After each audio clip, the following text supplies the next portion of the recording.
In a world of lots of superhero films, comes one man to take them all by storm. Captain America! America! Welcome back to the Freakacast. The Freakacast! Cast. I'm Andrew. And I'm Matthew.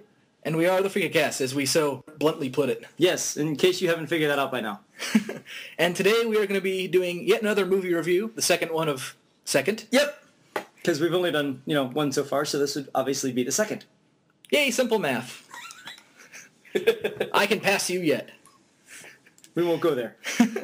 And so we are reviewing another Marvel movie. We intended to do a DC one, but that didn't happen, unfortunately. Yeah, unfortunately, we just didn't have the time this summer to review Green Lantern. But, by the way, let's do a quick synopsis. It was a good film, even though the critics didn't like it. So if you didn't get a chance to see it, go see it. If it's not in theaters, well, buy it when it comes out on DVD.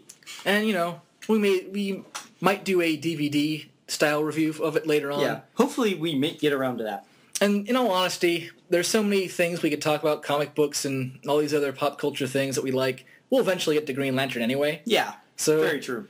Don't worry about it. But on topic, we are talking about Captain America. Yay! Which is a little more recent, so awesomeness. Yes, awesomeness as well. But before we really dive into the movie, let's talk about the actual character a little bit first. This is not going to be a full-blown character review that we've done in the past. This is mostly focusing just on the movie. But it is about a character, so but we do want to get basic idea. Some ground rules to it, I guess. And ground rules are good. Sometimes. Unless you're playing, in the air. Then who cares about the ground? Unless you're falling towards it. Anyway, Matt. Yes. What did you know before seeing this movie? I actually knew a somewhat of a fair amount of the character. I knew that he was named Steve Rogers, and that he had gone into this super soldier program, and then they put the serum in him. He got really big and had all these, not necessarily superhuman abilities necessarily, but he could. I mean, his body was operating at maximum capacity. He could run the fastest that any human is capable of running. He could run that fast. He could lift as much as any human is capable of lifting, given working out and that sort of thing. Mm-hmm. And so I kind of had that basic understanding. I knew he wore the costume. I knew that he was started in World War II, that the character, both in-universe and outside the universe, started in World War II. Yeah. And I knew that he fought this guy called the Red Skull that literally just had a red skull. Now, other than that, didn't know about Hydra and all that stuff and, the nuts and bolts of it. But I had the basic premise of it. Okay. What about you? Most of what you said I kind of knew, other than the fact that I thought it was funny. Is like, had he not gone into, the Army, he'd be Mr. Rogers, which is quite fun to think about. But I don't think he'd have a neighborhood. No, because he'd just punch you in the face. Anyway. I think I'd rather watch that, actually.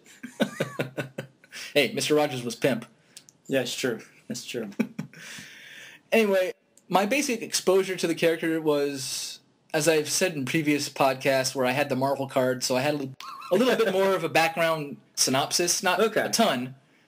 Like, I vaguely remember hearing about Hydra, but I didn't really have much on Captain America. I had a grand total of 2 comic books, one of which was out of, not so much out of continuity, but, in the middle of a certain storyline, and you can kind of get what they're going for, but it ends on a cliffhanger. It's in the middle, so you have no idea what's going on. Yes, I mean, I can get a good idea of what's going on, but not really. And it was also weird. Okay. And the second one, believe it or not, is kind of a rarity. Okay. That I actually still have. It's a PSA comic. Really? Yes. Interesting. That they made at the late, and I looked it up a little bit today because I was curious as to, is this even real? Do I have something made up? Yeah. There's actually 2 of them. I have the sequel. Okay. They were released late. I think the first one was in 1988, and then the second one 1989. And they deal with asthma. Interesting. And so they were exclusively set out in pediatrician offices and young children's asthma treatment centers and stuff like that. Specifically because if you're going to let kids who are just now getting asthma give them a comic book, they might adapt to it better. And the comic book I have is Captain America and the Return of the Asthma Monster. As stupid as that sounds, I will at least give them the credit. I mean, this is clearly designed for young kids, probably about 6 years old. you know what? If you're using a character like that who's fairly well known, has the longevity, because like I said, he started in World War II. You know, this was late 80s to promote asthma awareness, I guess. Yeah. Hey, go for it. And so, as I said, it was a PSA comic book. Yeah. And artwork is actually pretty standard Marvel, so it's not, they didn't skimp on anything. It's pretty good art. I mean, it is an official Marvel comic book. It's just, that was the only way it was released. Yeah. So it is a somewhat rare-ish comic book. And, truth be told, as we saw in the movie, he did have asthma. Yeah. So it kind of So they were, in fact, continuity-wise correct. There you go.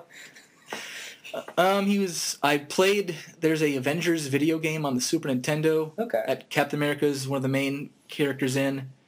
He's also a playable character in the Marvel vs. Capcom games. So I'm always used to hearing when he's playing Final Justice or Shield Blast. That's kind of it. Yeah, your exposures definitely make sense for you. The cards and the video games. For me, it was the animated Spider-Man series that we talked about on the Spider-Man podcast, which I don't even remember him being in. I know Captain America was in the Maximum Carnage series. There was at one point in one of the storylines where they had the Doomsday device.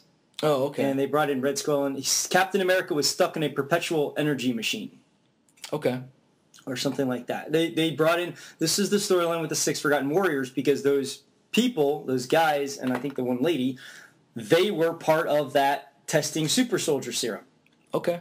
So it kind of worked in Captain America and all this other stuff. So okay. That show did a lot of exposure for people to get into the other characters in the Marvel Universe. I think they were basically saying, okay, everybody knows about Spider-Man. Let's use Spider-Man to branch them out into these other characters. Okay. So that was my really first and only exposure to the character until the movie.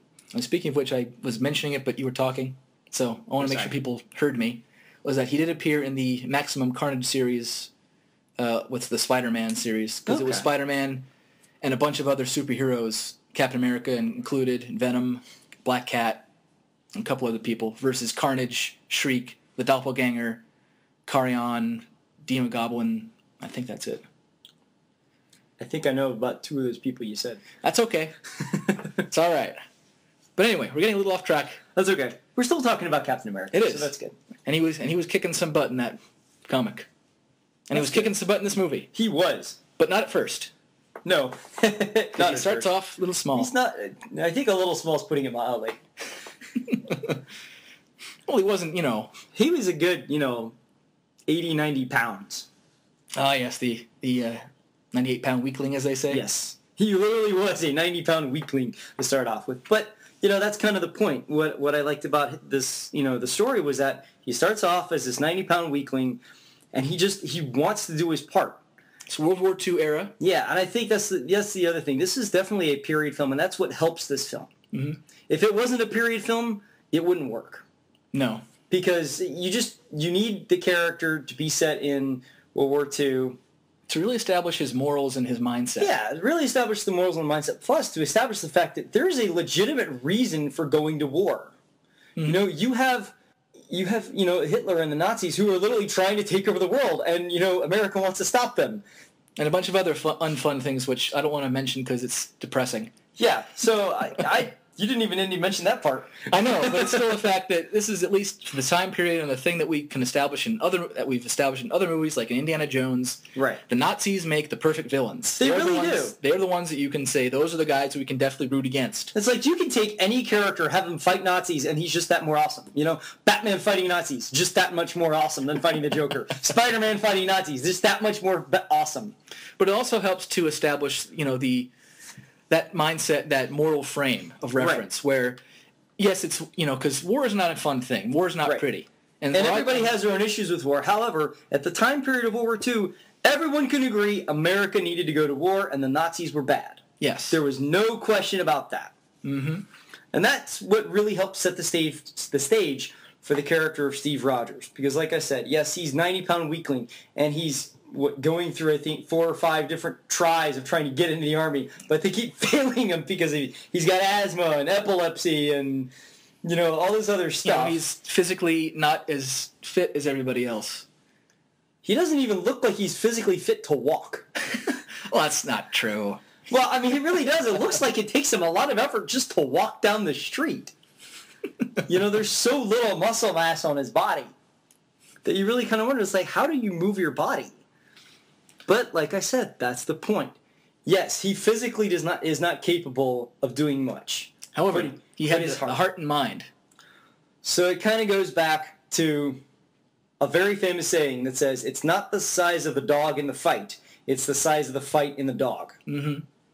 And that's not to condone dog fighting by any means, but that's just a phrase. Not at all. Okay, I'm just quoting a phrase here. Man, we're treading lightly today, aren't we? That's okay.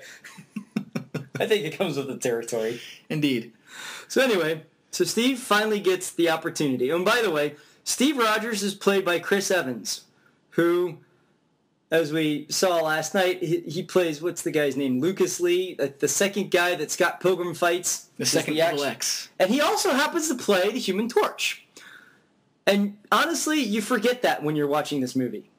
You forget all the other roles that he's played. Well, plus, I mean, once you actually see him as Captain America, you realize, man, he's been working out quite a bit. Yeah. As the Human Torch, he was certainly not out of shape, but he was certainly not nearly as buff. Right. But when you see him as Lucas Lee, you're like, okay, the man's got some muscles to him. Right. He's certainly getting beefed up. And then by the time you see him as Captain America, like, okay, the man's been working. Yeah. Well, and the other thing I really liked what Chris really did here is, if we think about the characterizations of Human Torch, Lucas Lee, and now Captain America, or Steve Rogers, he plays them all so differently, and that's what he really brings to this role. He plays the good, moral, stoic person that Steve Rogers needs to be, and he talks in a way that's period. He helps make you feel like you're in the 40s. Yes. And I think that's a credit to him as an actor right there. I think, unfortunately, the other roles that he's had have not really helped lend him to that capability. But this movie, I think, really did. I forgot where he's going with that. Well, we're talking about Chris Evans overall as his role in Steve Rogers. Yeah. And, it wasn't just, and it's like anything else, he needed to be that 90-pound weakling, and Chris himself did that. There was talk of them just getting a body double and superimposing his face upon that double. Mm-hmm. But, everyone has their own special way of moving and walking and that sort of thing. So what they did is they did this, I believe it's similar to what they did in X-Men 3 with Patrick Stewart and Ian McKellen, where they made him look younger in the face. Yeah. They did a similar process where they just basically shrunk Chris down in the computer, which I thought was pretty neat. Okay. And it was a little jarring, I think, at first, but I think when you're watching the movie, I think you get used to it and it doesn't bother you. At least it did for me. I mean, it is, definitely strange to see him like a foot tall, like smaller than everybody. Yeah. All the time. Especially when you're first introduced to his best friend Bucky. Yeah. In like the first, I think, scene or two that he's in. And he's literally like smaller than Bucky, and then when you see the transformation, he's taller than Bucky. Mm-hmm. But they do at least explain that fairly well in the film. Yes. I think that's another good credit to this film, is that it doesn't leave anything out that you can't understand. Like, they make, they have all these fantastical premises for things, but they explain it in a way that you're like, okay, I'm on board with that. And the biggest fantastical premise of this film was the costume. How do you take a flag, that's a costume that's a flag, and make it believable that some guy would actually go out and fight Nazis in this thing? They did a really bang-up job with that, I thought. Yeah. It was pretty funny. We're going to get to that because we are just going over characters. Sorry. Although I do want to just keep in mind, there was something else that I thought was a little more extra fantastical, not just the costume. Oh, okay, yeah. Are you talking about the power source? Yes. Okay. Well, okay.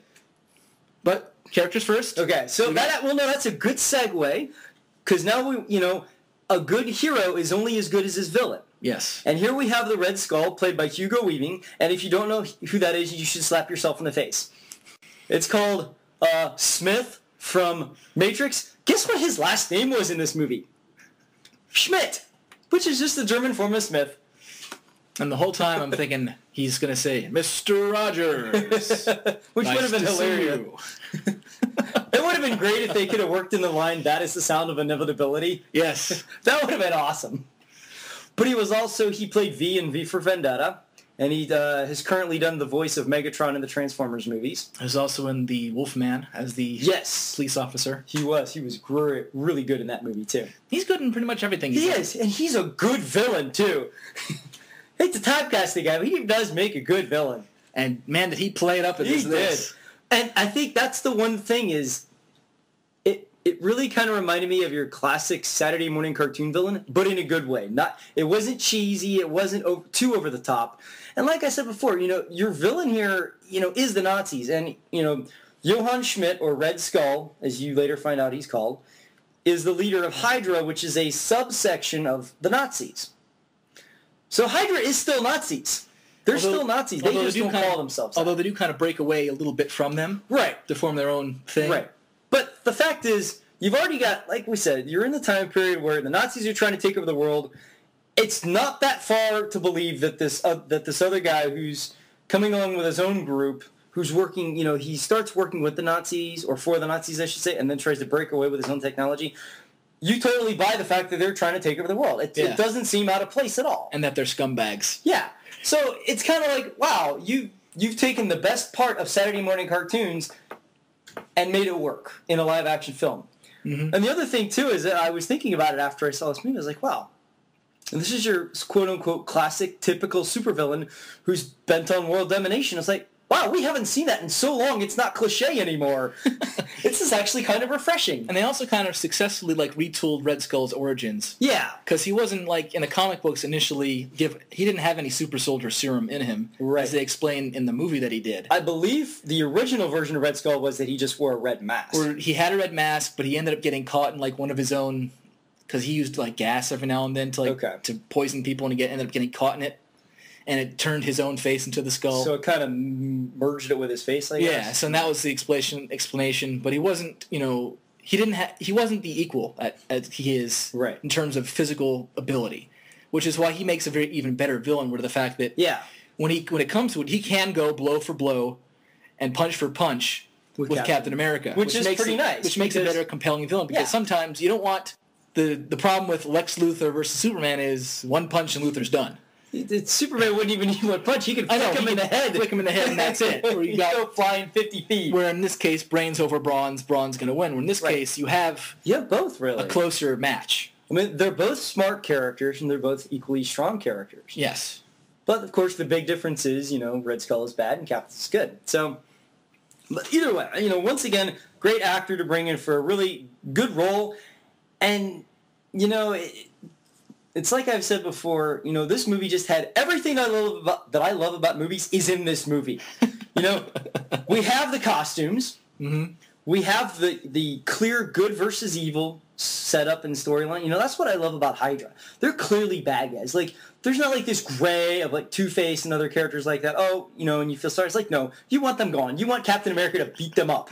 There's just no question about that. And you're rooting for Captain America. You're rooting for Steve Rogers the entire time. Mm-hmm. Even when he's small, you're still rooting for this guy. You're like, I want to see him do something, Because then he's a scrappy underdog. We all can all identify in some way with that guy. Right. And so I think that's what works so well with this is you have, the scrappy underdog. You're already rooting for this guy to begin with. Then they beef him up to, holy crap. He's bigger than anybody I've seen. It's okay, now I'm going to root for you even more. It's now you got the tools, player. Go get him. It's get that suit on and go beat some Hydra butt. You have the talent, but now you got the tools. Yes. And what I kind of like about it is it appeals to me because I like those things aesthetically. It was also really, really pleasing where they got all the things where it looked era appropriate. Right. That was one thing, even when you have the fantastical look, with the Hydra troopers, mm-hmm. where they had, the helmets and that sort of thing, and the armor and the different technology, you still believe that it was during the World War II setting. Yes.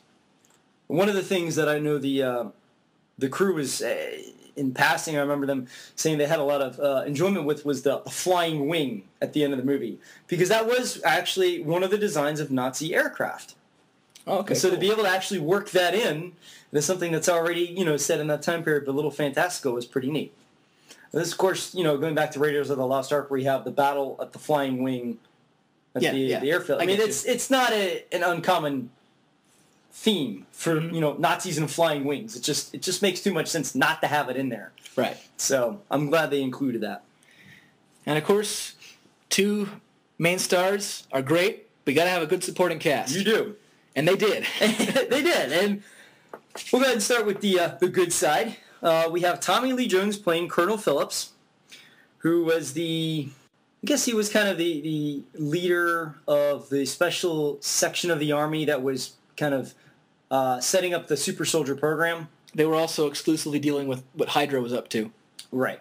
Since, the Nazi Party had their section of Hydra, right. The U.S. Army had something to do with it. Right. And so they were kind of like the U.S., the good version of Hydra, just not as cool. Or, not as scumbaggy or evil. Yeah. Well, I'm just thinking Hydra looked better and they had more guys. Yeah, but, the U.S. Army, if you've ever seen something like Full Metal Jacket, the U.S. Army can be quite devastating, too. That's true. That's true. Thankfully, he wasn't nearly as sadistic. It'd be interesting if Captain America was directed by Stanley Kubrick. That would be quite disturbing. That would. Awesome, but disturbing at the same time. Yes. And Tommy, it's one of those things. Tommy Lee Jones has played various roles. One of which, there's the buzz going around the comic book community is like, thankfully he redeemed himself for the other comic book movie that he did. And it's like, I don't have a problem with that. That was the Two-Face that I grew up with and that I knew. Yes, I realize that's not the version of Two-Face that is really the best version. But you know what? Whatever. Well, I mean, they cast him appropriately because Tommy Lee Jones has done, he's done police officers. He's done right. I was going to say I actually caught officers some and of other things before. U.S. Marshals the other day. Yeah, and I was like, okay, this role fits for him. And the K role that he played in Men in Black. That U.S. agent, military personnel sort of, the authoritative figure. Mm-hmm. He does really well, and not only does he do it well in this movie. He has moments of levity that you're just not expecting. Like the part of the end, like right after Captain America kisses the girl, he looks at Tommy Lee Jones, and Tommy Lee Jones is like, "I'm not kissing you." That is just absolutely hysterical, and he does that very well. I think this movie it's got the range that he's good at. Right. And you don't feel like he's overdoing it or anything. You feel like, okay, he's doing it just the right amount, and I'm enjoying it all the time. Speaking of girls, we have Haley Atwell playing Peggy Carter, the love interest, basically. But what I liked about her character was she wasn't just there just to be there. She served a purpose. She served a purpose. Like, I love that, she was kind of breaking in the new recruits, I guess, for the Super Soldier program. Mm-hmm. I loved how that one guy was totally hitting on her, and she just decks him. You're so not expecting that. You're like, whoa! Okay then, don't make her mad. Ever. No. And, of course, the idea of, a woman in the military, considering that was the time period where... That was the time where they were starting to get in the military, but certainly they were, Certainly not in terms of combat, which she was in, but never to that degree. That was the time of enlist, but we need you for doing these other things. And like the nurses and stuff like that. Yeah, and while the guys are away, that was, come work. We need you to work. And that was when... That's when women started. That's when women movements really started to happen. Yes. So the fact that they had a strong female character. By the way, we are equal rights supporters. Yes, indeed. And if a woman wants to work and let me stay at home, that's perfectly fine with me. Cut that later. Anyway, I lost my train of thought. Oh, Peggy Carter. Okay, one of the things that I also liked about her performance was that it didn't feel stale. And you never felt like they took away from the woman aspect of her character. She wasn't there just to be there, but at the same time, while she was serving a purpose, she was definitely a woman. And the blonde girl just basically grabs Steve after, he brings all the POWs back. She's like, the woman of America, thank you. And then she just plants one on him, and Peggy comes in and sees him. She just gets very upset. And it's nice to see that while she is playing the role she needs to play, you still see, you kind of feel for her. Yeah. Because you're like, there's some empathy where you're understanding where she's coming from, and that's from a guy's standpoint.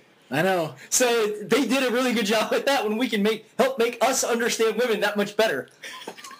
It's true, but to Steve's defense, when a woman's ready to serve her country, sometimes you just kind of... Oh, no, I agree. You can't help yourself. You just got to go with that. It's the job. I'm just doing my duty here. In many ways.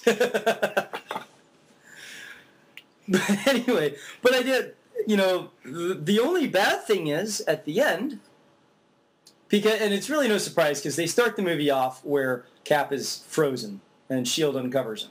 Yeah. So it's really no surprise that he's going to, get frozen at some point. Well, I mean, anybody who knows even the slightest bit about the character knows that he was in World War II, yet he's young and fine in the modern era. Right. So obviously something happened. Right. So that going in, most people knew that, I think. Right. Not everybody, and if you didn't, I'm sorry. Yes.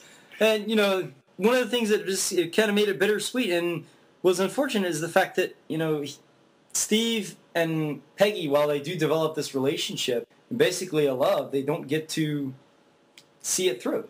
No, Steve does not get to truly see the results of his efforts, I should say, until he wakes up and sees, and it gets like a culture shock. Right.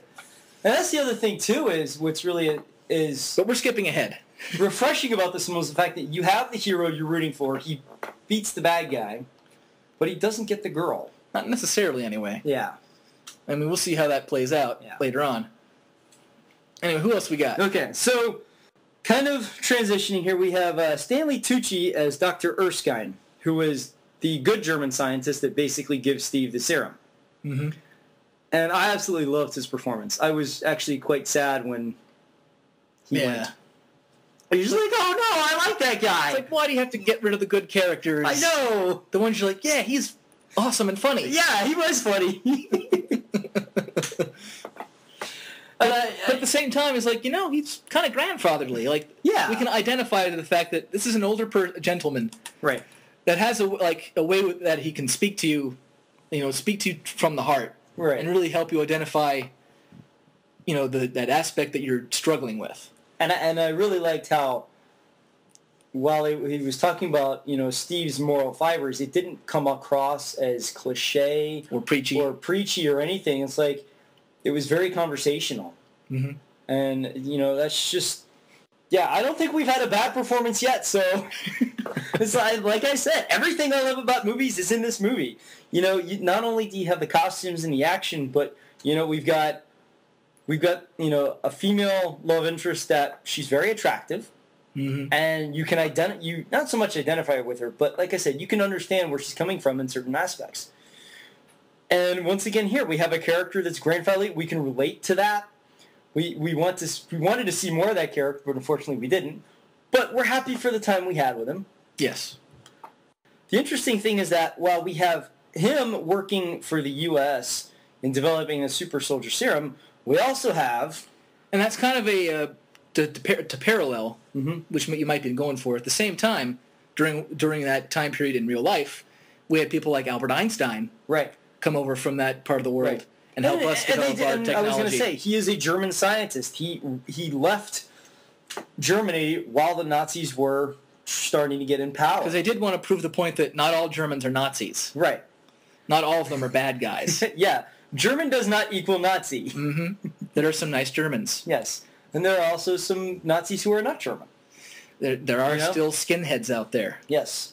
And neo-Nazis. So you don't necessarily have to be German to be a jerk. Right. That goes without saying. That does go without saying, but we're saying it anyway. Mm-hmm. So anyway, we have Dr. Erskine. And we have an evil German scientist. We have an evil German scientist, which, this guy was great. Toby Jones as Dr. Zola.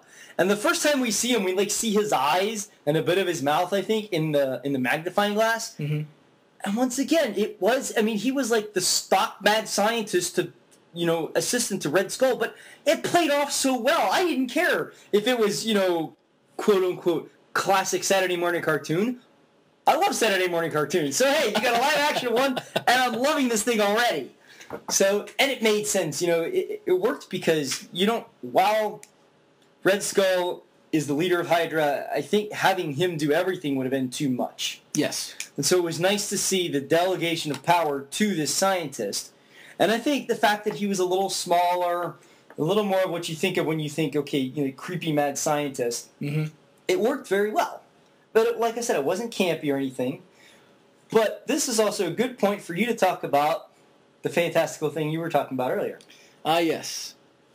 And also, to bring another parallel, which they've been doing pretty well for this movie, is the fact that in real life, Hitler was, in fact, very much obsessed with the occult. Yes. And the fantastical, and like they even elaborated in Indiana Jones, he was very much searching for anything he could use. And any objects, fantastical, real or not, that he could use. So the idea that Red Skull was on a mission directly from Hitler to find supernatural, quote-unquote, objects of power plays very well into the movie, where they find, I forget exactly what it's called, it's a cube. It's a cube, which I believe, this is just me, this is just speculation, but I believe that's the same cube that they showed at the end of Thor. It might have been. In that clip where Nick Fury comes out and shows the scientist the cube. Yeah, that's true. I believe that's the same cube of power. I think it is. And they've been doing a lot of crossovers. For instance, when Red Skull finds it, he's in Norway. And he does make mention of the legends of what it's called and what it supposedly came from, which I believe mentioned. They didn't even mention Odin in the movie. Yes, they did. What was the name of the cube? I forget the name. I don't know. I also think it's actually in the comics. So I think it is. It is there. So it's not like they pulled that out of nowhere. Right.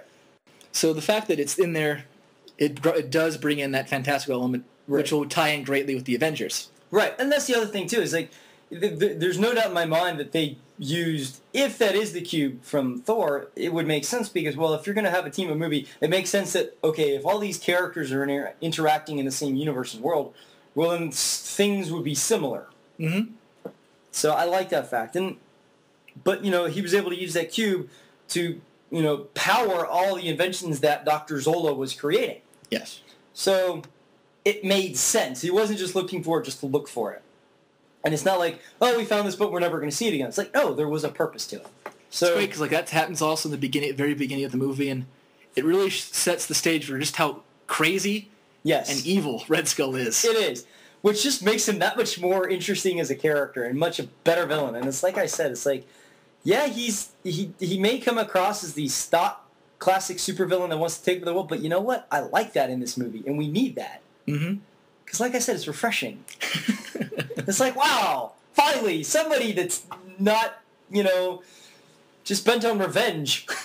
I'm kind of tired of the revenge story and supervillains, quite honestly. It's like, what is his motive? Revenge. Really? Again? Let's get somebody that wants to take for the Red Skull!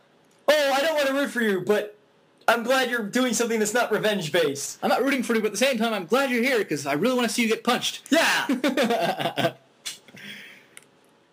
You evil person, you. Yes. Played awesomely by Hugo Weaving. Yes. So who else we got? Lastly, to cap it off, the only other guy who has an unfortunate, in quotes, end with a question mark is Sebastian Stan playing Bucky Barnes.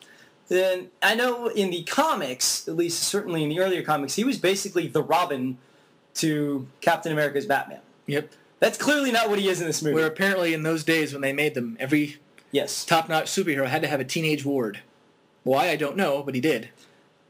Unfortunately, I think it's just a product of the times. I guess also, for one as thing, we established when we were talking about Spider-Man, where they had to have a younger character to help the younger kids relate. But it had to be a sidekick. You could never, especially in the 40s when this character was created, at that time period, if it was going to be a younger character, it had to be a sidekick. You can't have it be a superhero. Because kids can't join the army. Right. But thankfully, we didn't get a young teenage sidekick in this movie. No, we got, he's essentially, we're not really sure what the age difference is between Bucky and Steve, but we imagine it's at most a few years. But he's a fellow soldier in arms. He's not a sidekick. Right. He's not a sidekick, but the nice thing is... He's not the leader. He's not the leader. Well, he tries to be at first. Actually, that's the funniest thing is the first time you see him, Bucky and Steve go out at the convention or whatever it is. And Bucky's got a girl on each arm.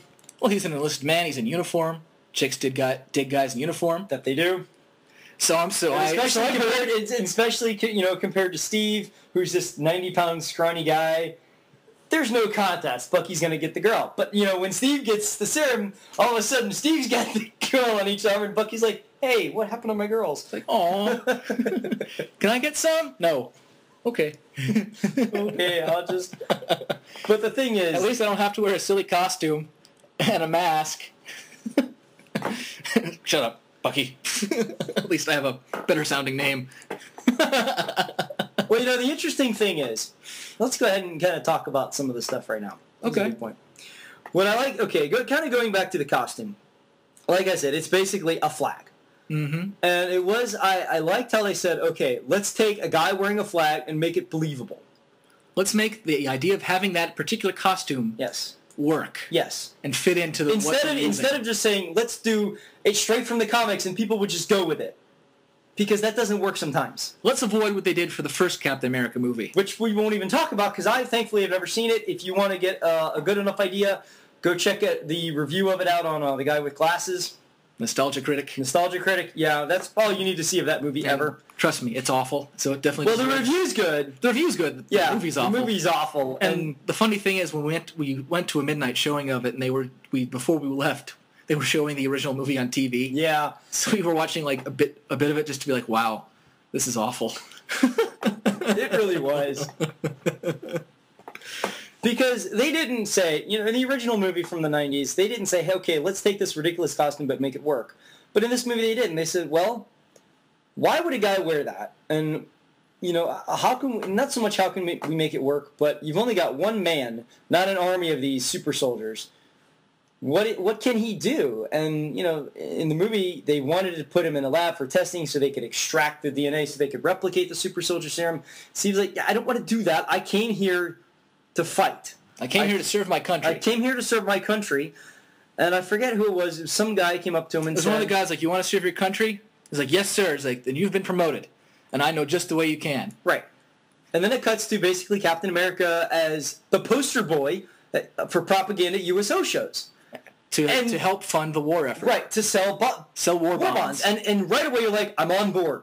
This totally makes sense. Because while he's in a ridiculous costume, he's on stage. And the thing is... With chorus girls who are in flags. It makes perfect sense. And honestly, I would love to work with the Holly Theater and get that on stage. Because that would be awesome. Because, that part, I could see that on stage. That would work. You wouldn't take it ridiculous. You'd be like, okay, we're maybe like for Memorial Day... Where you're doing they actually just had a USO show a couple months ago at my church, and I didn't get a chance to see it, but that would have worked out perfectly well for that. Because you've got guys who are veterans from wars. I'm sure they're going to be on board with that. Of course. And of course the thing is, in real life they use comic books as part of the war propaganda. Which was great that they actually had the comic books of Captain America in the movie. Yes. I love that part. Good. I mean, like I said, everything I love about movies is in this movie. That was one of those things. Being able to see the comic book of the character in the movie of the character and have it work was awesome. It's a thing within a thing within a thing. We have to go deeper. Inception! Sorry, that's my new favorite thing to do right now. I'm sorry, but it's like, wow, I kind of like this a little better than Inception, actually. For different reasons. Not that I didn't like Inception. Oh, it's okay. I liked Inception. I liked Captain America. It's okay to like the two. Anyway, in different ways. Yes, my favorite was so he's off at one of the battalions or whatever. He's off. Basically, they went to it because when we first started doing the USO shows, it's all in America to help fund the war effort. But then they actually do a proper USO show where they go overseas to entertain the troops. Right. And he realizes, all the guys who are actually out here fighting the war think I'm stupid. A brightly colored joke. Yes. I'm not fully doing my part. But while he's there, he finds out that a battalion of men, the 107th have been captured and left behind, and he's like, and it's not so much that, it's the fact that Bucky is in the 107th, and he's like, I'm gonna get my buddy. He's like, I'm gonna get him out, one way or the other. Peggy's there to be like, you said you wanted to serve your country, you said you wanted to make a difference. Are you really doing it? And she not only encourages him, she helps him do it. Yes. By the way, who else was there? Howard Stark. Not Tony Stark, but his father, Howard Stark. Which we kind of forgot to mention earlier, but he's only in there a little bit, so... He's not a huge character, but he's certainly there enough to be like, yeah, the Stark guy's there. Yeah. And the first time you see it, like, wow, it's so much like father, like son. But it was pretty cool because he he is able to basically fly Steve and, primarily Steve, but Peggy's there as well, fly Steve into basically the enemy territory, and he paratroops in, and basically single-handedly, I was pretty happy about how they worked in the shield, because I was kind of worried about how they were going to make that work. Mm-hmm. This super soldier, he's got this awesome garb and gun, but he's carrying this giant shield. How are they going to make that work?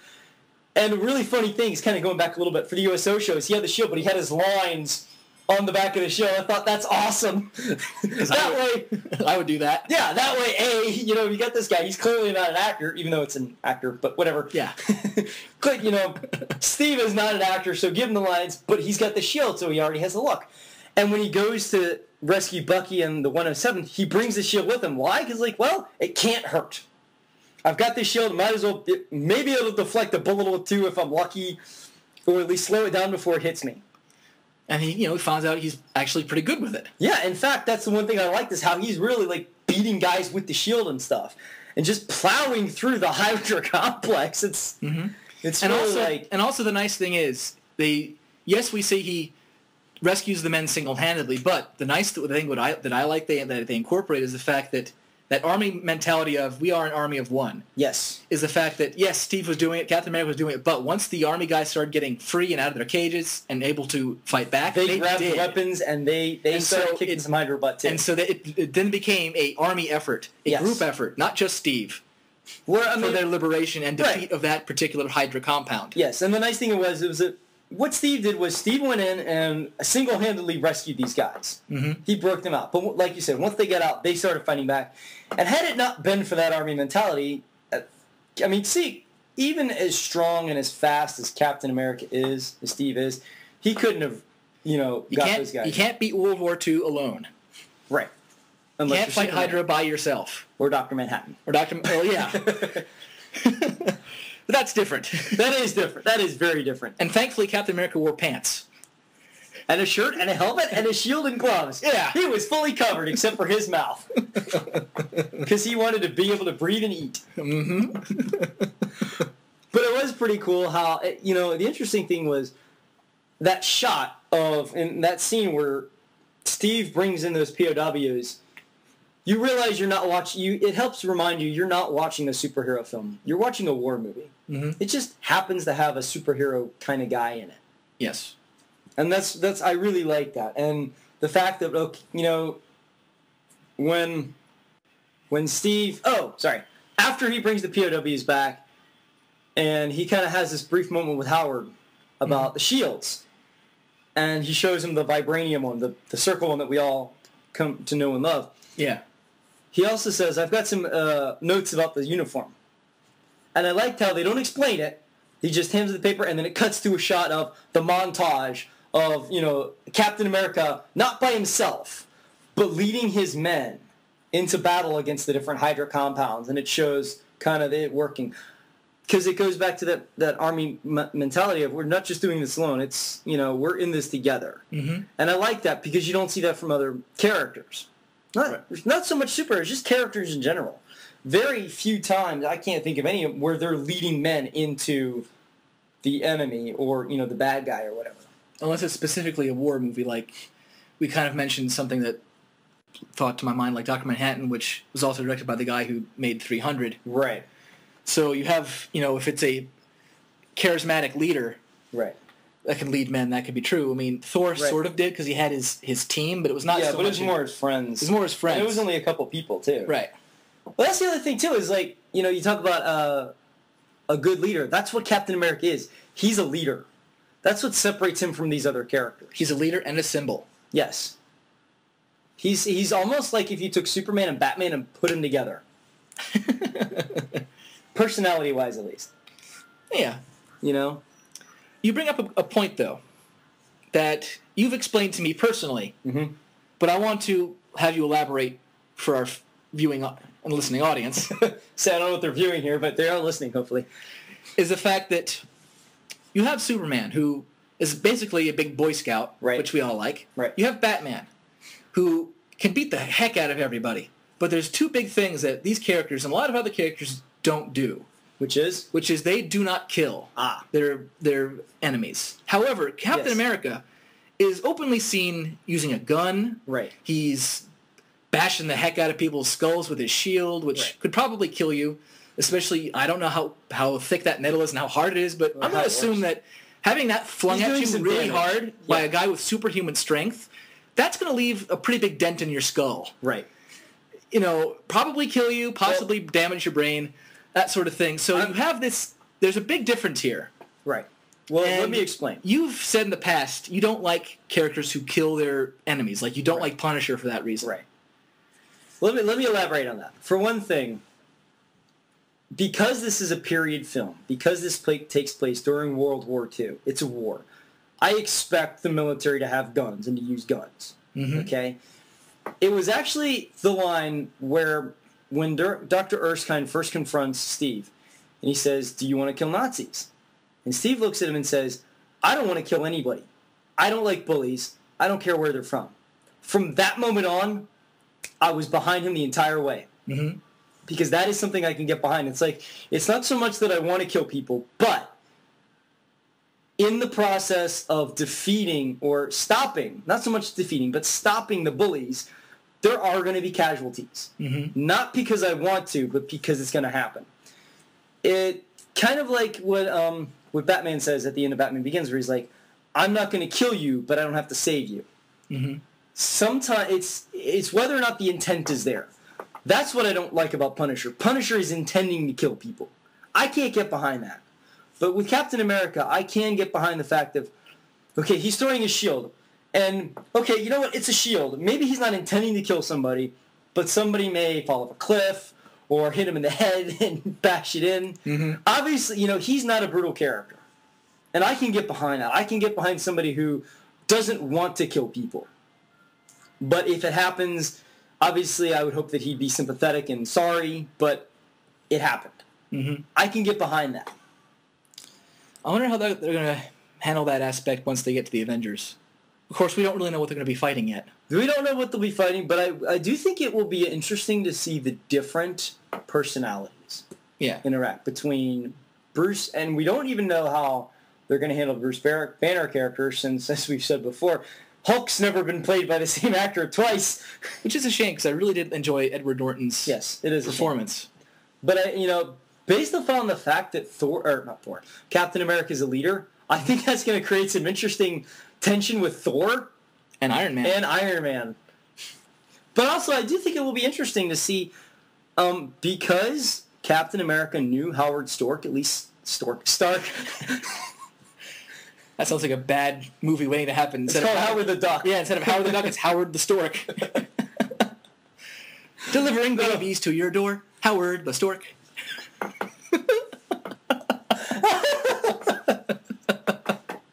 No, but anyway. Not twins, go away, Howard! Sorry, you were due. I'm sorry. That's okay, that was funny. No, but the fact that Captain America knew Howard Stark, knew Tony's father, it will be interesting to see if there's any kind of, I don't want to say emotional, but any kind of moment in the Avengers movie where, Tony is asking Cap about his father. Maybe he gets, because it's one of those things, like if I met somebody, if I was in Tony's position and I really didn't know my dad that well, and here comes a guy who, through various circumstances, knew my dad pretty well, I'd kind of want to know, just in conversation, what kind of guy was he like, was he anything like me, that sort of thing. And you're like, well, he liked fondue a lot. Yeah. We won't elaborate on that one. Go see the movie. Yeah. That was the funny bit. That's the other thing, too, is there was a sense of humor throughout, which we liked. There was a sense of humor throughout, but at the same time, Captain America did not have a sense of humor. Right. It's like he wasn't trying to be funny, but the other characters around him were, and there was those couple moments where Captain America would say something straightforward, but the way that it played out was funny. Mm-hmm. And I like that aspect. Like I said, everything I love about movies is in this movie. You've got a sense of humor, but it's not campy. It's not forced. It's not just overblown. Right, it's not overblown. It's just, it's human humor. It's the general everyday humor you find. It's got a love interest. It's got the action. It's got a clear bad guy and good guy. You've got a hero you can root for. It's got great supporting characters that you like. Every time they're on screen, you're like, whether it's, Dr. Erskine or Tommy Lee Jones' character or, what's his name, Zola, the Hydra scientist. Yes. Like, you like seeing these guys on camera. The one thing I really loved, I'm sure you didn't get this because I know you haven't seen the films as much as I have, but there's that shot. The first time we see the Hydra complex, you got that shot of the formation of Hydra troopers marching down a hallway, and then it kind of pans over to see Johann Schmidt talking to the other guys. That shot of the Hydra troopers, I felt was straight out of Star Wars. I felt like, holy crap, this is like the shot of the stormtroopers on the Death Star. This is awesome.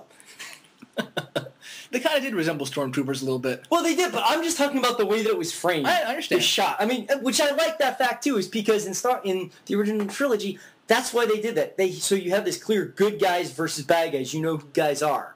So you have those visual clues, and that's what I liked about Hydra. Plus the fact that you can't see their faces because, evil is faceless. Right, which is another great theme, which is if you don't have a good theme in your movie, well, once again, we have a good theme in this movie. Yeah. What I also liked, going back a little bit, and I don't know everybody's names, unfortunately, was the fact that the part of the POWs that he rescued, right, they were also a bit of a diverse group. Yes, they were. And was interesting about them, they do actually have a specific name. They are called the Howling Commandos. Okay. But they make during the rescue, they point this out, and they focus mostly on the European war. Right. Not so much on the war with Japan. Right. But they had a person who was Asian as part of their captives, and one of the guys who was being rescued was like, "Are you sure we should rescue him too?" And the guy's like, and then the guy pulled out his tags like, "I'm one of you guys. Yeah. I want to fight for my freedom." And he tells him, "I was born here. Yeah. I'm with you." Kind of thing. Something I was born in Detroit or something. Yeah, and plus you have there's another English person there as well. There's a guy that speaks French. Yeah, there's a French person there. So you have this diverse group of the fact that you have the freedom fighters, not just Americans there as well, but you also have that representation, obviously not full blown, but the representation of the rest of Europe and the rest of the actual world fighting against evil. Well, I think the nice thing about that was it actually helped showcase that America is the melting pot, especially at that time.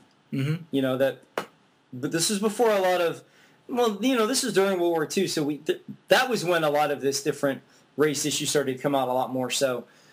But certainly at the time, when to showcase that, hey, it's not just white Americans, it's every American. Mm-hmm. Now, granted, we're not going to delve in too deep, but there were some things that were done in America that we're not proud of. No. But and I'm glad we were not there for it. Yeah. I was a lousy soldier. It's like, I don't want to shoot anybody. You're gonna, soldier. Like, no. Yeah, let's hope we never get drafted. Yeah, I'm pretty sure I wouldn't. Unless they make super soldier serums, which is kind of weird when you really delve on it. Well, when you really think about it, it's called steroids. Yeah, which is kind of weird, but it's like, well, why don't they have that? They have steroids and just steroids and adrenaline. That's really all you need for a super soldier. It's kind of wrong and kind of bad for your health. Well, yeah, but yeah, that was one thing, kind of going back a little bit, the super soldier serum, one of the interesting effects it had on Steve, other than the speed and the strength, was his metabolism. He can't get drunk. He can't get drunk. He can drink and drink and drink and never get drunk. And we're just kind of like, wow. Yeah, I mean... What's the point? It's yeah, well, hopefully he drinks it for the taste. I'm okay with that, but, it's like, wow. Especially in the 40s when, it was right after they got rid of Prohibition. So it was legal again. And it's like, wow, I can't drown my sorrows in anything. No! And Peggy wasn't there to say, here, have some Haagen-Dazs.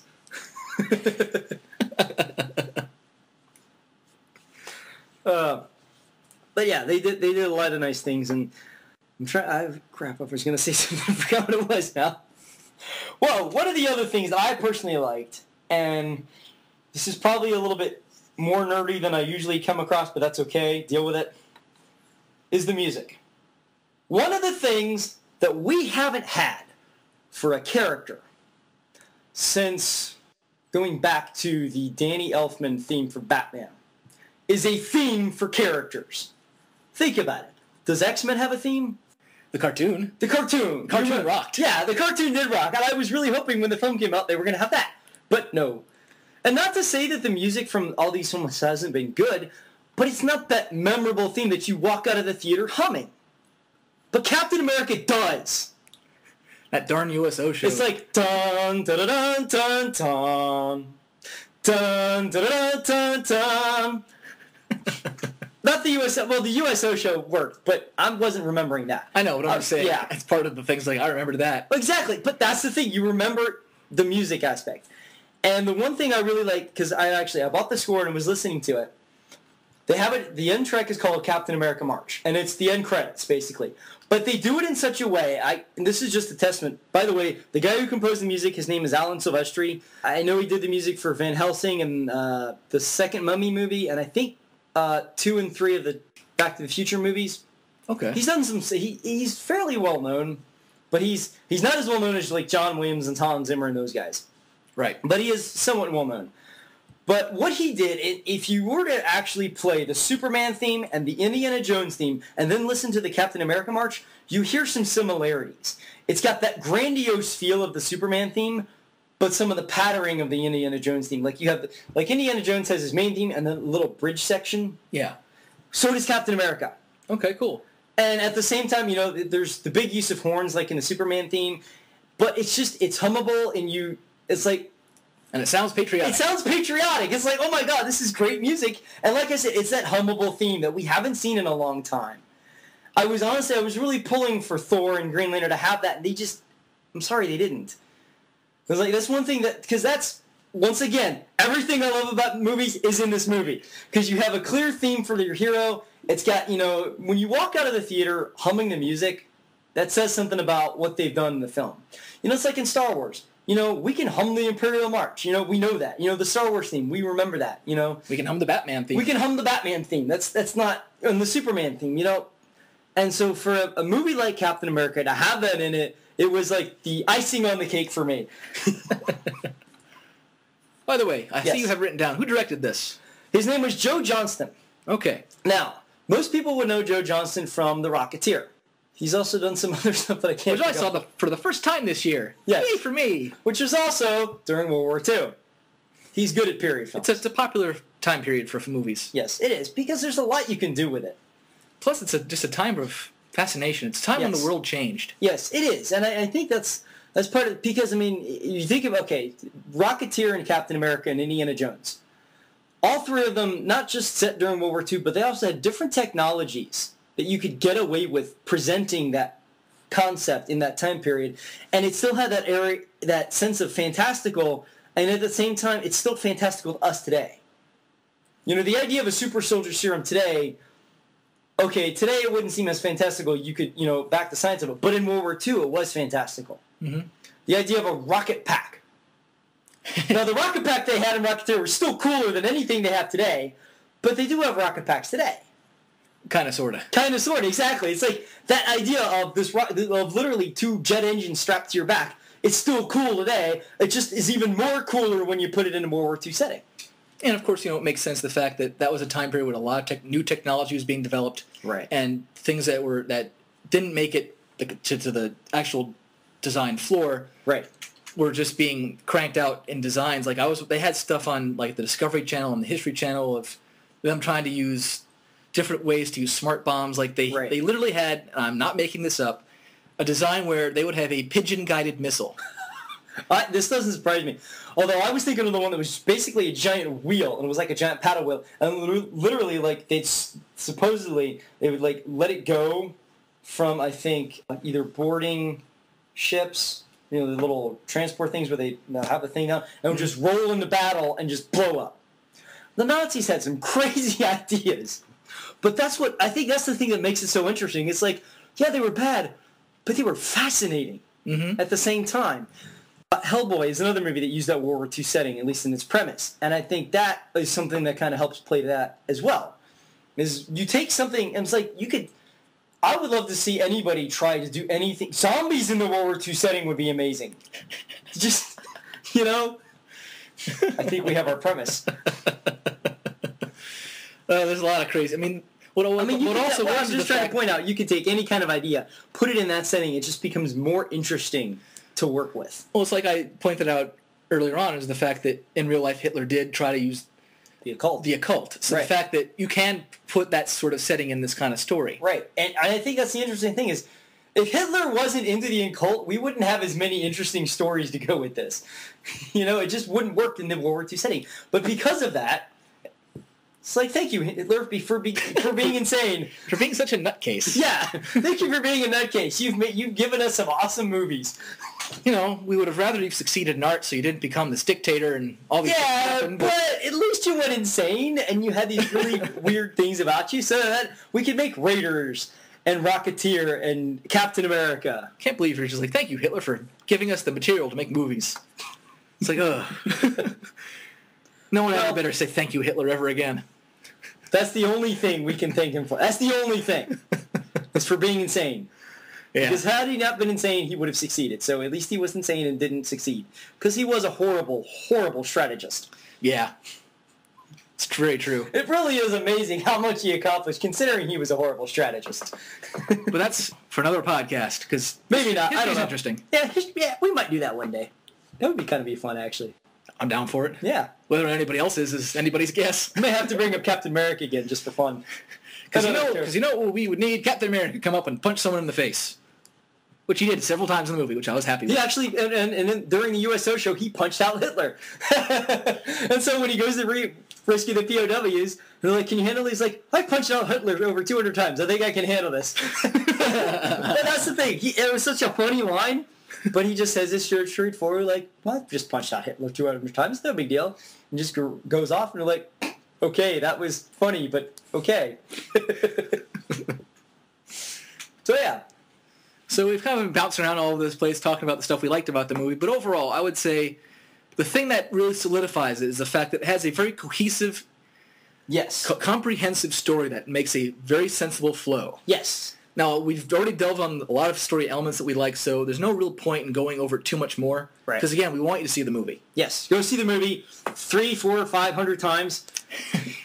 Now, there is one thing, though. Matt has seen it twice. I've seen it once. Yes. Now, one of my problems I had with Thor was I saw it in 3D, not impressed. Okay. This time around, I saw it in 2D. Matt has seen it both times in 2D and in 3D, so he has a better sort of perspective on this. So, Matt, would you say that the 3D elements, is it worth it? Was it worth seeing it in 3D? No. No? No. And it's interesting because Transformers 3 in 3D worked very well. In fact, that was an amazing, enjoyable experience. You felt like you were there with every shot. It's weird. I think because they're getting so much better with it, when they actually shoot the movie in 3D, it has the desired effect. Captain America wasn't shot in 3D, neither was Thor. Okay. And I think Transformers is a good example of how the 3D effect works best. Because literally, let's say you have, a foreground object, it's going to look like it's right there in front of you, whereas the background object is going to look further back. Well, Captain America didn't have that feel in 3D, neither did Thor. Because I was expecting, when he throws the shield at the camera, does it have that effect? Or when the car comes and you see it, it's like... Actually, I take that back. There was the point where Peggy shoots the car. That was one effect I was not expecting to pop out at me. But her shooting a gun at me popped out at me. But sadly, nothing else did? Right. Unfortunately, nothing else did. So I would say if you're going to see it in 2D. If you want to see it in 3D, just... because you want to try it out, that's fine. I'm not going to discourage you, but it didn't add anything like Transformers did. Okay. I feel like if it's going to add something like Transformers, that's fine. I'll go see it in 3D, but in this case, it didn't add anything. Okay. So, not the disc 3D. I have no problem with it. I'm not overly impressed by it yet. Well, like I said... But I don't want to... But I'm basically give our listeners a service of saying, if it's worth seeing 3D versus 2D, go for it. But if 2D is, it's cheaper and it's the same thing, then stick with 2D. Right. So what I would say is, if you haven't seen Transformers 3, go see that in 3D.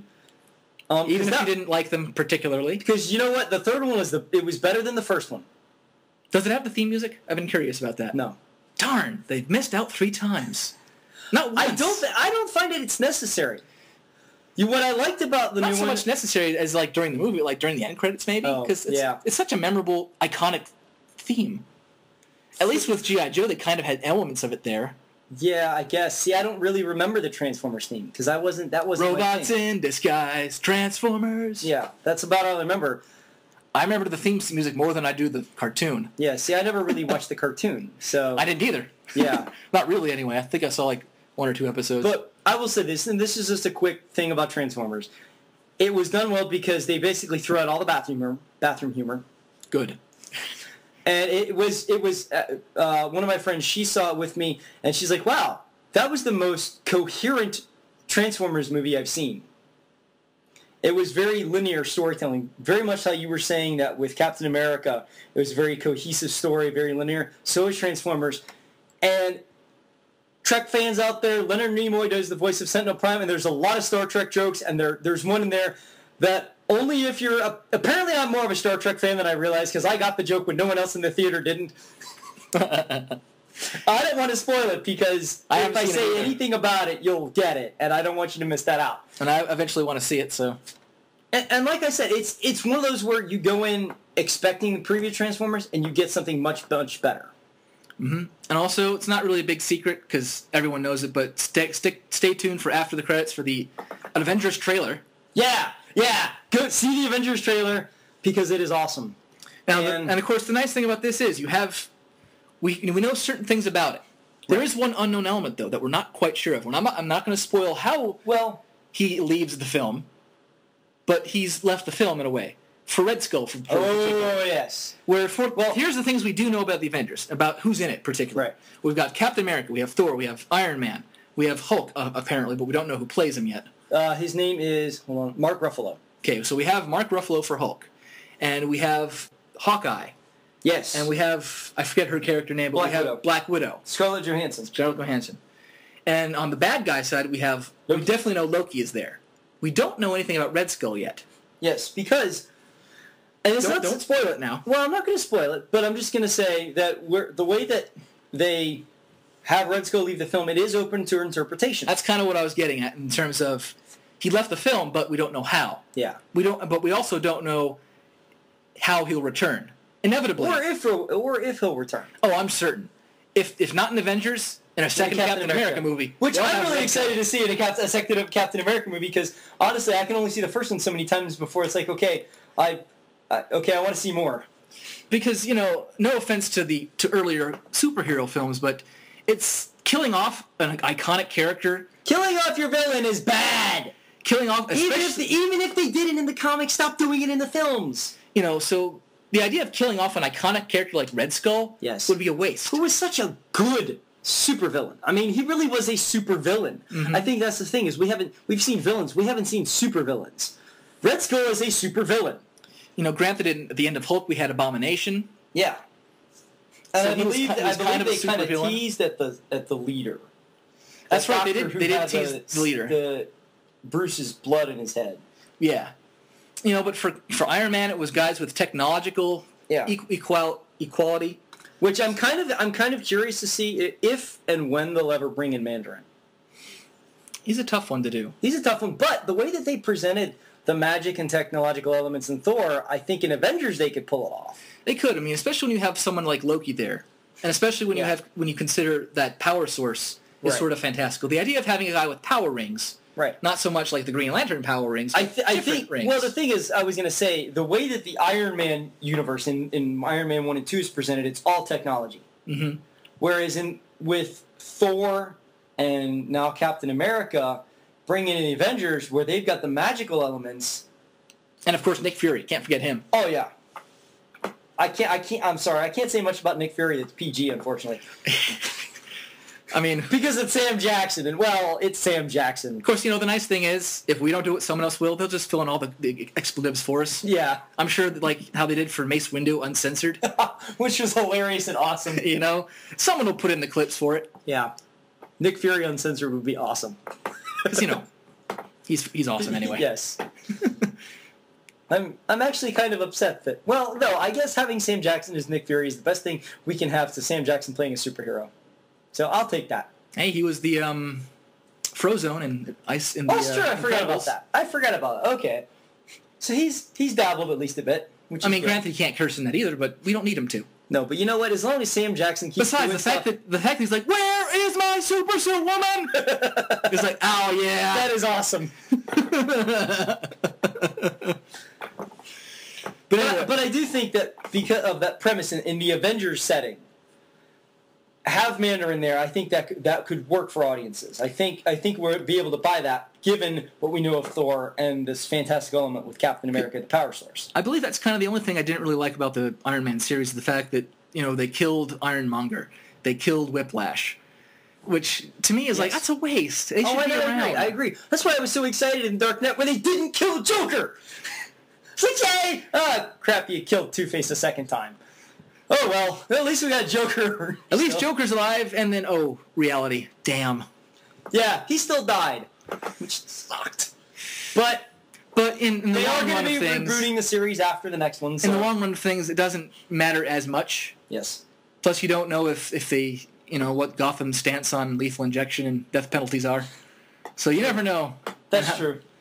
So you never know how Nolan will handle it. But the nice thing is, like I said, they are going to be rebooting that series after the next one. How they're going to do it, we don't know. We'll keep you updated on that. But that simply means that, okay, we could see another on-screen Joker, another on-screen Two-Face. Mm-hmm. Done in a slightly different way. So there's hope for that yet. But anyway, I'm looking forward to Avengers. Oddly enough, my friend Sarah is probably more so than I am. I was rather shocked at that. Well, yeah, because she gets to see, like 3 or 4 guys ripped with their shirts off. Yeah, pretty much. That's what she was happy with. Plus, you'll actually get to see some of the minor characters. Like, we haven't really seen Hawkeye do anything yet, so it'll be interesting to see how they portray his character. I was quite surprised that my brother knew who Hawkeye was. Because he's not a comic book person like us. No, but this is to backtrack on one of our more recent podcasts where we were talking about the really, really awful Iron Man cartoon. Hawkeye was in it, which is where I kind of knew Hawkeye from. I honestly don't know where I knew Hawkeye from. He was also in the Avengers video game that I have played. But anyway, we're going off topic. By the way, just to tie things up, but to stay off topic on Captain America for just a second, they very recently, someone posted some footage of Dark Knight and Dark Knight Rises of a fight scene. Yes. Don't watch it. Yes. Not to say that it's inaccurate. It's just to say that it's a spoiler, therefore don't watch it. Yes. In fact, as I've said before, if you want any and all Batman news, go to Batman on Film, and only Batman on Film. They keep it spoiler-free. They still post things like I'm looking forward to seeing a picture of Catwoman, but an official picture of Catwoman, not some picture that somebody took with their iPhone while they're, happen to be in the same city where they were shooting. No, I don't want to see that. I want to see an officially released picture because I am interested in costume designs, and hopefully they'll have a new Batmobile. I'm interested to see that design, but that's pretty much it going into the movie. To me, watching spoilers or reading about spoilers online is the equivalent of watching your Christmas presents get wrapped in front of you. Yes. It's all the fun taken out of it. Right. So don't do this to yourselves. And the people. Interesting thing is, the guy that runs Batman on Film he has mandated a spoiler-free policy because he wants people to enjoy going to the theater to see the film and experiencing all these nuances for the first time. They did. Somebody wrote a good editorial on that site. It said, why is it important to keep yourself spoiler-free? And it's because when you think about watching a movie and the experience that you have of the, oh, wow, that first moment, that's one of the reasons you go back to revisit a movie. Mm-hmm. It's not because, going into, I may have mentioned this before, but I did the horrible, horrible thing of knowing pretty much the entire movie of Attack of the Clones going into the movie, and I didn't have that effect. And so I learned my lesson from that. I said, okay, films like this, comic book science fiction, where you're going to have interesting costumes or vehicles and that sort of, I'm curious to know the look. Mm-hmm. That's it. I don't want to know character names. I don't want to know anything about it other than perhaps the visuals going in. So if and they did that. They released a picture of Bane. They said, okay, we're going to give you something. It might not be a lot, but we'll give you something. I was okay with that. Yes. So. And pictures don't spoil anything. Anyway, I would, just to wrap things up, Captain America, definitely worth seeing. I give it a thumbs up. I want to go see it again. I just got to find somebody else to take. And we didn't do it at the top I'd of the give podcast. it 2 thumbs up. Hell, I'd give it like 5 thumbs up if I had 5 hands. Maybe we can get a spider to help come fix this. No, we don't need to do that. Anyway, I just want to quickly mention songs.wordpantsuit.com. Forgot to do that. And, of course, afelson1.wordpress.com. Yes. Don't forget to do that. And, of course, Freakout Entertainment on Facebook. Make sure you look for the one with Freakazoid as the current icon. And, of course, we would like to hear feedback from you guys. So you can please give us feedback on both Freakout and iTunes. That'd be wonderful. And on iTunes, which you can find us as well, either under Andrew's Brain or the Freakacast. You find it quicker under Andrew's Brain. Yep, just because, I'm a dummy and that's what I named it on WordPress. That's okay. And it's way too much of an effort to fix it on everything because it would take us down. As long as you do a search for Andrew's Brain, it'll pull right up. You'll see me and Andrew on the icon. Subscribe to the podcast. I also want to plug Modern Myth Media. They do a wonderful job. They're kind of a spin-off of Batman on Film. They do a wonderful job of reviewing comics as well as comic book films. They also have their own podcast, which is pretty good. They're on a weekly basis. And they'll keep you probably more up to date on news and that sort of thing. They'll keep you up to date on news and that sort of thing. And they also maintain a spoiler-free policy on their website. And they do a pretty good job. They also, one thing I like about what they have done is they have recommendations. For instance, now that I'm very much interested in Captain America as a character, I say, okay, well, I really enjoyed the movie. I want to look at some of the comics to read. Well, they have a couple recommendations. Same for Green Lantern and Thor. So, if you see a movie like Captain America where you know maybe a little bit about the character and now you're like, whoa, I really like this character and the story, I want more, they have recommendations for those comics that you can go out and get. Mm-hmm. And I also just want to let you know that if you do want to contact us, like I said, Freak Entertainment, and also you can post comments on the blog, and those are probably the 2 fastest ways to get in contact with us. We'll be more than happy to answer questions and take comments. And if you have any suggestions, we'll be happy to appease to those too. Or at least take them under consideration. Well, depending upon what the suggestion is, we may or may not be able to do it. So at least put it under consideration. But I think that's kind of all we can say about Captain America right now. So I'm Matthew Puetz. And I'm Andrew Felson. And we, as the Freakacast, salute you! Freaks out! The content of the Freakacast is copyright to Andrew Felson and Matthew Puetz. All characters belong to their respective owners. A full list of music used will be provided on the website. This podcast is for entertainment use only. Copyright 2011. Freaks in!